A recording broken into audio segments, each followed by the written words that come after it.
నమస్కారం ETV news కు స్వాగతం. ముందుగా ముఖ్యాంశాలు. ప్రపంచ దేశాలకు భారత్ ఆఫ్రికా ఆశాకిరణాలుగా కనిపిస్తున్నాయన్న మోదీ. అవకాశాలను అందుకుందామని ఇండియా ఆఫ్రికా సదస్సులో పిలుపు. ఐరాస సంస్కరణల కోసం ఐక్య పోరాటం చేద్దామని మోదీ సూచన. ఆఫ్రికా దేశాలకు భారీ ఆర్థిక సాయం ప్రకటన. ధన్యవాదాలు తెలిపిన ముగాబే. వరంగల్ ఉప ఎన్నికకు అభ్యర్థుల వేటలో ప్రధాన పార్టీలు. గుడిమళ్ల రవికుమార్ వైపు తెరాస ముగ్గు. 2-3 రోజుల్లో కాంగ్రెస్ ప్రకటన.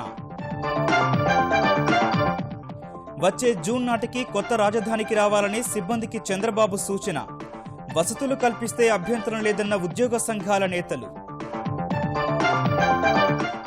ఆంధ్రప్రదేశ్లో పెట్టుబడులకు ముందుకొచ్చిన డచ్ సంస్థలు. చంద్రబాబుతో భేటీలో వ్యవసాయ, ఆక్వా రంగాలపై ఆసక్తి. లష్కరే తోయిబాకు గట్టి ఎదురుదెబ్బ. కశ్మీర్లో జరిగిన ఎదురుకాల్పుల్లో కీలక నేత అబ్దుల్ ఖాసింను హతమార్చిన సైన్యం. ఒక జంట ఒకే బిడ్డ విధానానికి స్వస్తి పలికిన చైనా. యువత సంఖ్య తగ్గుతున్న వేళ నిబంధనలు సడలించిన డ్రాగన్ సర్కారు.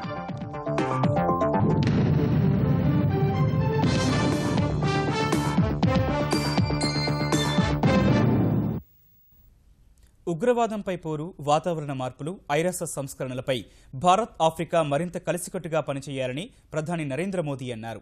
ఆర్థికాభివృద్ధి ఫలాలు అందరికీ అందాలన్న ఆయన ఆఫ్రికా దేశాల్లో ఆహార భద్రత కల్పించేందుకు శాశ్వత చర్యలు తీసుకోవాలని ఉద్ఘాటించారు. ఈ దిశలో నైరోబీలో జరిగే ప్రపంచ వాణిజ్య సదస్సులో ఓ పరిష్కారం లభిస్తుందని ఢిల్లీలో జరిగిన ఇండియా ఆఫ్రికా సదస్సులో మోదీ ఆశాభావం వ్యక్తం చేశారు. ఆఫ్రికా దేశాలతో చిరకాల మైత్రిని కోరుకుంటున్నామన్న ఆయన వచ్చే 5 ఏళ్లలో ఆఫ్రికాకు $1000 కోట్ల రుణ సాయం అందిస్తామన్నారు. ప్రధానిగా బాధ్యతలు చేపట్టినప్పటి నుంచి దౌత్యనీతిలో సరికొత్త ఒరవడి సృష్టిస్తున్న ప్రధాని నరేంద్ర మోదీ ఆఫ్రికాతో తిరుగులేని స్నేహగీతం ఆలపించారు. ఢిల్లీలో జరిగిన ఇండియా ఆఫ్రికా 3వ శిఖరాగ్ర సదస్సును ఇందుకు ఉపయోగించుకున్న మోదీ ఒకే రోజు 20 మంది ఆఫ్రికా దేశాధినేతలతో సమావేశం కావడం సహా సమృద్ధ, ఐక్య ఆఫ్రికాను చూడాలన్న కల నెరవేర్చేందుకు భారత్ కృషి చేస్తుందన్నారు. ఈ దిశలో విస్తృత స్థాయిలో సహాయ సహకారాలు అందిస్తుందని ప్రధాని హామీ ఇచ్చారు. Thanks to our partnership, India will offer concessional credit of $10 billion over the next 5 years. This will be in addition to our ongoing credit program. We will also offer a grant assistance of $600 million. This will include an India-Africa Development Fund of $100 million and an India-Africa Health Fund of $10 million. It will also include 50,000 scholarships in India over the next 5 years, and it will support the expansion of the Pan-Africa e-network and institutions of skilling, training, and learning across Africa. అపార యువశక్తి, చరిత్ర ఇలా వేర్వేరు అంశాల్లో Bharat Africa మధ్య సారూప్యత ఉందని గుర్తు చేసిన ప్రధాని ఆఫ్రికా ఆర్థిక రంగంలో ఇటీవల చేపట్టిన సంస్కరణలను స్వాగతించారు. ప్రపంచ ఆర్థిక వ్యవస్థకు ప్రస్తుతం భారత్ ఆఫ్రికా ఆశాకిరణాల్లా కనిపిస్తున్నాయన్న మోదీ భిన్న రంగాల్లో ఆఫ్రికాకు సహకరిస్తామని చెప్పారు. India is honored to be a development partner of Africa. It is a partnership beyond strategic concern and economic benefits. We will help develop your infrastructure, power and irrigation, help add value to your resources in Africa and set up industrial and information technology parks. We will make available our space assets and technology. We will work to reduce digital divide within Africa and rest of the world. ఉగ్రవాదంపై పోరు, వాతావరణ మార్పులు, ఐరాస సంస్కరణలు సహా అంతర్జాతీయ అంశాలపై Bharat Africa సమష్టిగా పనిచేయాలని ప్రధాని అభిప్రాయపడ్డారు. Our institution cannot be representative of our world if they do not give voice to Africa, which is more than a quarter of UN members, or the world's largest democracy with 1/6 of humanity. That is why India and Africa must speak in one voice for reform of the United Nations, including its Security Council. ఆఫ్రికాకు భారత్ ఆర్థిక సాయంపై Zimbabwe అధ్యక్షుడు Robert Mugabe హర్షం వ్యక్తం చేశారు. ఉగ్రవాదంపై పోరు, ఐరాస సంస్కరణలపై మోదీకి సంపూర్ణ మద్దతు ప్రకటించారు. These are gifts very highly appreciated by us.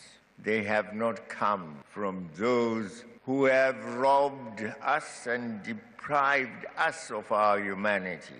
ఈ సదస్సు తర్వాత భారత్ ఆఫ్రికా సంస్కృతులను ప్రతిబింబించే విధంగా నిర్వహించిన కార్యక్రమాలు ఆహుతులను అలరించాయి.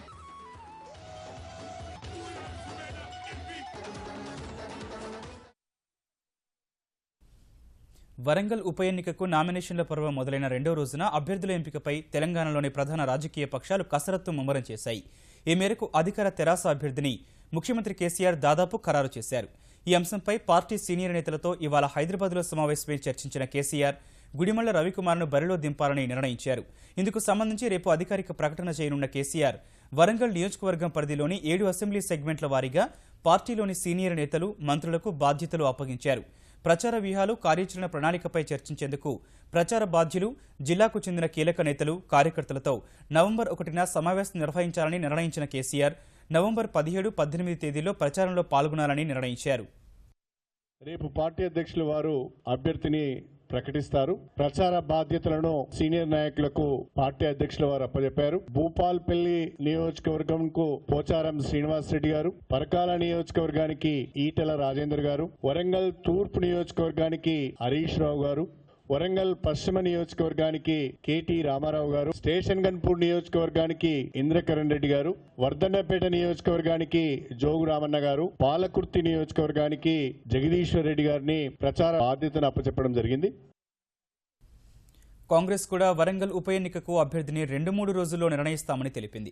ఈ అంశంపై తెలంగాణ నేతలతో చర్చించేందుకు హైదరాబాద్ వచ్చిన ఆ పార్టీ రాష్ట్ర వ్యవహారాల బాధ్యుడు దిగ్విజయ్ సింగ్, గాంధీభవన్లో పీసీసీ అధ్యక్షుడు ఉత్తమ్ కుమార్ రెడ్డి, తెలంగాణ ప్రతిపక్ష నేత జానారెడ్డి, కార్యనిర్వాహక అధ్యక్షుడు మల్లు భట్టి విక్రమార్క సహా మరికొందరు నేతల అభిప్రాయాలు తీసుకున్నారు. వివేక్ సోదరులతో ప్రత్యేకంగా సమావేశమై అభ్యర్థి ఎంపికపై చర్చించిన ఆయన 2-3 రోజుల్లో అభ్యర్థిని ప్రకటిస్తామని చెప్పారు.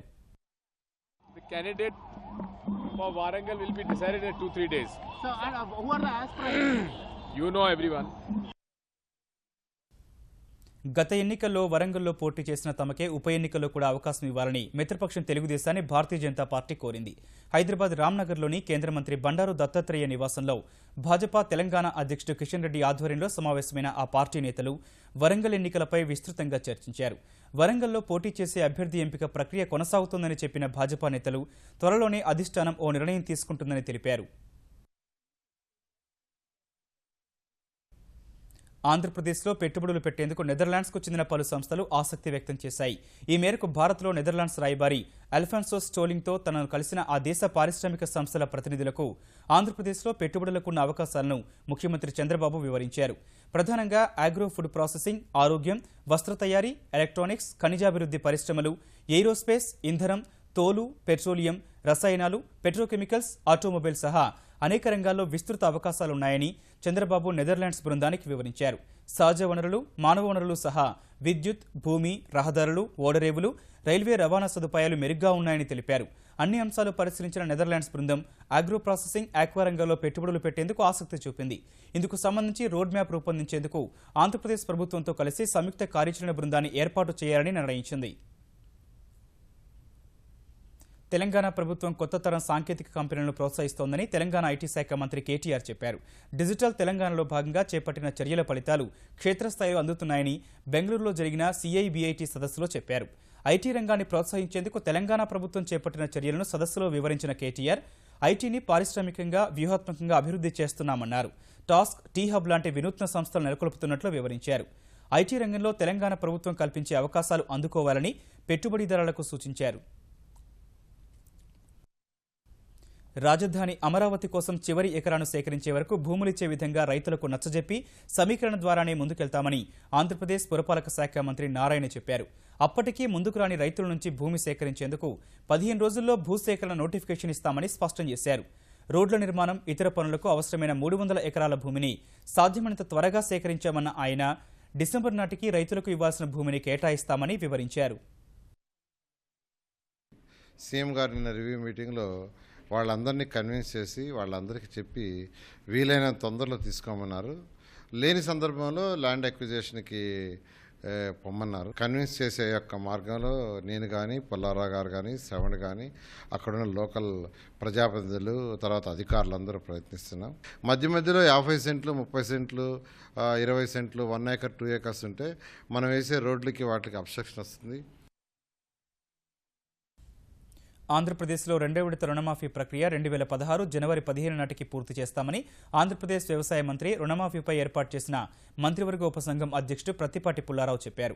ఈసారి రుణమాఫీ కోసం 10% వడ్డీతో కలిపి 4,303 కోట్ల రూపాయలు ఖర్చవుతుందని ఆయన వెల్లడించారు.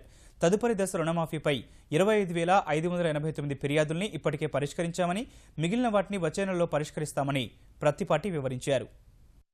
ఇప్పటి వరకు చూసుకుంటే 54,06,000 మంది రుణమాఫీ పొందినటువంటి రైతులు 7,433 కోట్ల రూపాయలు జమ వేశాం. రేపు ముఖ్యమంత్రి గారి దృష్టిలో పెట్టడం, ఎప్పటికప్పుడు ఈ డెట్ రిడెంప్షన్ మీద ఎక్కడ కూడా అవకాశం లేకుండా ముందుకు పోవాలని 30వ తారీఖు లోపల వరకే గ్రీవెన్స్ తీసుకొని నవంబర్లో ప్రాసెస్ చేసి తర్వాత ఇక ఈ గ్రీవెన్స్ అనేటువంటిది ఫుల్ స్టాప్ పెట్టబోతున్నాం.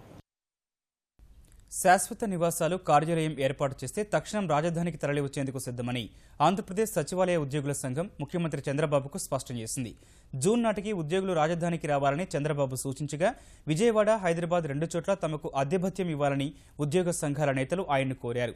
విజయవాడలోని సీఎం కార్యాలయంలో ముఖ్యమంత్రిని కలిసిన సచివాలయ ఉద్యోగుల సంఘం నేతలు రాజధానికి వచ్చేందుకు సిద్ధంగా లేమన్న వాదన అవాస్తవమని తెలిపింది. ఉద్యోగుల వాదన విన్న ముఖ్యమంత్రి శాశ్వత నివాసాలు ఇప్పటికిప్పుడు సాధ్యం కాదని, అద్దె భత్యాన్ని చెల్లించే అంశం పరిశీలిస్తామని హామీ ఇచ్చినట్టు భేటీ తర్వాత ఉద్యోగ సంఘాల నేతలు తెలిపారు. రాలేం కాబట్టి అకాడమిక్ ఇయర్ పిల్లలకి స్టడీస్ క్లాసెస్ పూర్తయిన తర్వాత వచ్చేవాళ్ళు వస్తే ఇబ్బంది ఉండదనే ఉద్దేశంతో ఆ రోజు చెప్తున్నాం, ఈ రోజు కూడా చెప్పాం, సీఎం గారి దృష్టి కూడా అదే చెప్పాం. కాకపోతే రెండో విషయం కూడా ఉంది. ఇక్కడ ప్రభుత్వం కూడా ఫలానా చోట ఇది స్థలం, ఇదిగో మీ ఆఫీస్ ఇక్కడ అని చూపించాల్సిన బాధ్యత ప్రభుత్వం మీద కూడా ఉంది. కాకపోతే ఇప్పుడు సచివాలయం మొత్తం ఇక్కడికి రావాలంటే దానికి కావాల్సిన స్పేస్ కూడా మేము ఫస్ట్ నుంచి కూడా మా రిక్వెస్ట్ ఒకటే, సచివాలయం అనేది ఒకే ప్రిన్సెస్లో ఉంటే ఇబ్బంది లేకుండా ఉంటుంది. 10వ వేతన సంఘం సిఫార్సులను పూర్తిగా అమలు చేసే వరకు ప్రభుత్వంపై ఒత్తిడి కొనసాగిస్తామని ఆంధ్రప్రదేశ్ ఎన్జీఓల సంఘం అధ్యక్షుడు అశోక్ బాబు తెలిపారు. ప్రభుత్వ పెన్షన్, ఒప్పంద ఉద్యోగుల జీతాలు, అద్దె భత్యం, ఉద్యోగుల వయోపరిమితి 60 ఏళ్ల పెంపు సహా ఇతర అంశాల్ని వచ్చే మంత్రివర్గ భేటీలో ఆమోదించాలని ప్రభుత్వాన్ని కోరారు. ఈ మేరకు విజయవాడలో ప్రభుత్వ ప్రధాన కార్యదర్శి ఐవైఆర్ కృష్ణారావు, ఆర్థిక శాఖ కార్యదర్శులను కలిసి విజ్ఞప్తి చేసిన ఆంధ్రప్రదేశ్ ఉద్యోగ సంఘాల నేతలు ప్రభుత్వ కార్యాలయాలు సిద్ధం చేస్తే రాజధానికి వచ్చేందుకు సిద్ధమని వెల్లడించారు. ప్లాన్ ఆఫ్ యాక్షన్ అనేది మేము అడిగాం.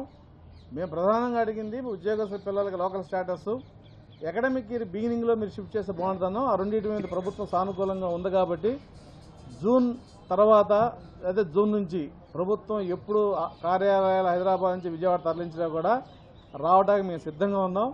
కార్యాలయాలకు సంబంధించిన స్పేస్ ప్రొవైడ్ చేయాల్సిన బాధ్యత ప్రభుత్వానిదే.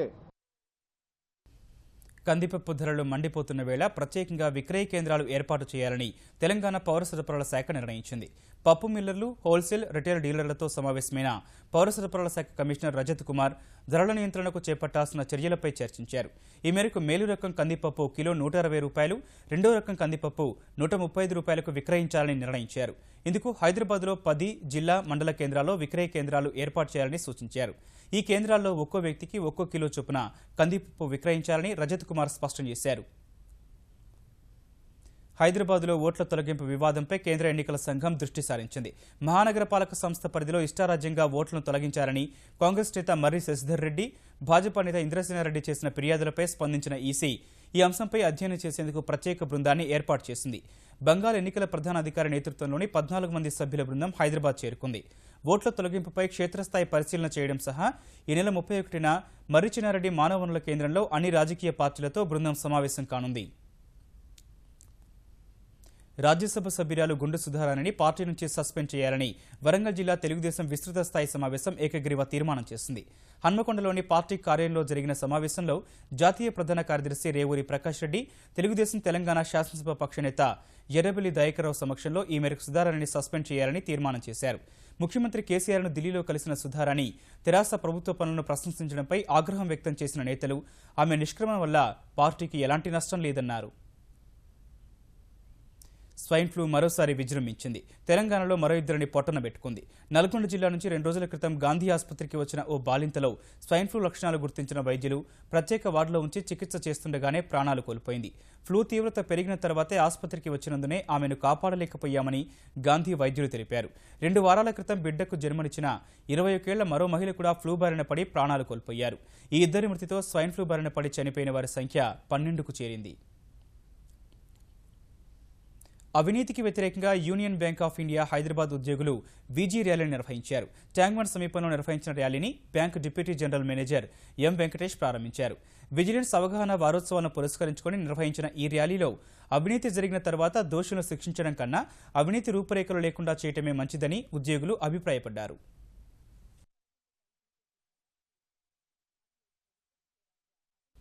3 దశాబ్దాల నుంచి అవలంబిస్తున్న ఒక జంటకు ఒకే బిడ్డ విధానానికి చైనా ముగింపు పలికింది. దంపతులు ఒకే బిడ్డను కనాలన్న చట్టాన్ని ఆ దేశం రద్దు చేయనుంది.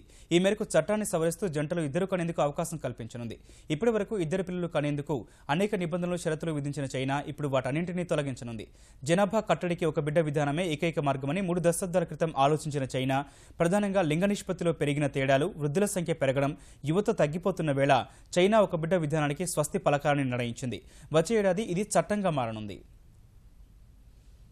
దేశ సరిహద్దుల్లో చొరబాట్లు, ఉగ్రదాడులకు పాల్పడుతున్న లష్కరే తోయిబాకు గట్టి ఎదురుదెబ్బ తగిలింది. ఉత్తర కశ్మీర్లో సైన్యం జరిపిన కాల్పుల్లో లష్కరే తోయిబా కమాండర్ అబూ ఖాసిం అలియాస్ అబ్దుల్ రెహమాన్ హతమయ్యాడు. కుల్గాం సమీపంలోని అటవీ ప్రాంతంలో పాకిస్తాన్ భవల్పూర్కు చెందిన ఖాసిం ఓ ఇంట్లో తలదాచుకున్నట్టు నిఘా వర్గాలు ఇచ్చిన సమాచారంపై గాలింపు చేపట్టిన పోలీసులకు తీవ్రవాదుల బృందం తారసపడింది. వెంటనే తీవ్రవాదులు కాల్పులకు దిగగా సైన్యం, పోలీసులతో కూడిన సంయుక్త బృందం జరిపిన ఎదురు కాల్పుల్లో లష్కరే కమాండర్ ఖాసిం చనిపోయినట్లు సైనిక వర్గాలు తెలిపాయి. ఈ ఘటనలో ఓ జవాన్ గాయపడ్డట్టు పేర్కొంది. 2013 జూన్లో 8 సైనికులు వీరమరణం పొందిన ఉధంపూర్ ఉగ్రదాడి కేసులో అబూ అసీం ప్రధాన సూత్రధారి కాగా మరో 8 కేసుల్లో నిందితుడు. ఉత్తరప్రదేశ్ ముఖ్యమంత్రి అఖిలేష్ యాదవ్ మంత్రివర్గ ప్రక్షాళనకు సిద్ధమయ్యారు. ఈ మేరకు 8 మంది మంత్రులకు ఇవాళ ఉద్వాసన పలికారు. 5 కేబినెట్ మంత్రులు, 3 సహాయ మంత్రులను తొలగించినట్టు ప్రభుత్వ అధికార ప్రతినిధి తెలిపారు. ఈ 8 మంది స్థానంలో కొత్త వారిని తీసుకునే అవకాశం ఉండగా ఈ నెల 31న జరిగే మంత్రిమండలి విస్తరణ చేపట్టే అవకాశం ఉంది. ఇందులో ఎంతమందికి అవకాశం లభిస్తుందనే అంశంపై సందిగ్ధత కొనసాగుతోంది. అమెరికా ఫెడరల్ రిజర్వ్ డిసెంబర్లో వడ్డీ రేట్లు పెంచవచ్చా అంచనాలు సహా డెరివేటివ్ల విభాగంలో అక్టోబర్ కాంట్రాక్టుల ఆఖరి రోజు మదుపరులు పెద్ద ఎత్తున అమ్మకాలకు దిగిన వేళ స్టాక్ మార్కెట్లు వరుసగా 4వ రోజు నష్టాల్లో ముగిశాయి.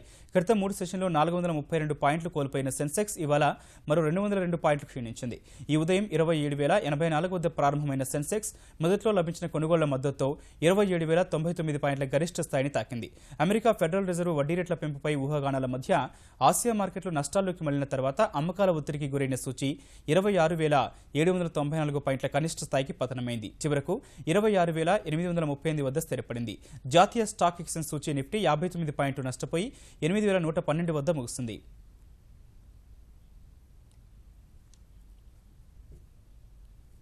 ముఖ్యాంశాలు మరోసారి చూద్దాం. ప్రపంచ దేశాలకు భారత్, ఆఫ్రికా ఆశాకిరణాలుగా కనిపిస్తున్నాయన్న మోదీ. అవకాశాలను అందుకుందామని ఇండియా ఆఫ్రికా సదస్సులో పిలుపు. ఐరాస సంస్కరణల కోసం ఐక్య పోరాటం చేద్దామని మోదీ సూచన. ఆఫ్రికా దేశాలకు భారీ ఆర్థిక సాయం ప్రకటన. ధన్యవాదాలు తెలిపిన ముగాబే. వరంగల్ ఉప ఎన్నికకు అభ్యర్థుల వేటలో ప్రధాన పార్టీలు. గుడిమళ్ల రవికుమార్ వైపు తెరాస ముగ్గు. 2-3 రోజుల్లో కాంగ్రెస్ ప్రకటన. వచ్చే జూన్ నాటికి కొత్త రాజధానికి రావాలని సిబ్బందికి చంద్రబాబు సూచన. వసతులు కల్పిస్తే అభ్యంతరం లేదన్న ఉద్యోగ సంఘాల నేతలు. ఆంధ్రప్రదేశ్లో పెట్టుబడులకు ముందుకొచ్చిన డచ్ సంస్థలు. చంద్రబాబుతో భేటీలో వ్యవసాయ, ఆక్వా రంగాలపై ఆసక్తి. లష్కరే తోయిబాకు గట్టి ఎదురుదెబ్బ. కశ్మీర్లో జరిగిన ఎదురు కాల్పుల్లో కీలక నేత అబ్దుల్ ఖాసింను హతమార్చిన సైన్యం. ఒక జంట ఒకే బిడ్డ విధానానికి స్వస్తి పలికిన చైనా. యువత సంఖ్య తగ్గుతున్న వేళ నిబంధనలు సడలించిన డ్రాగన్ సర్కారు.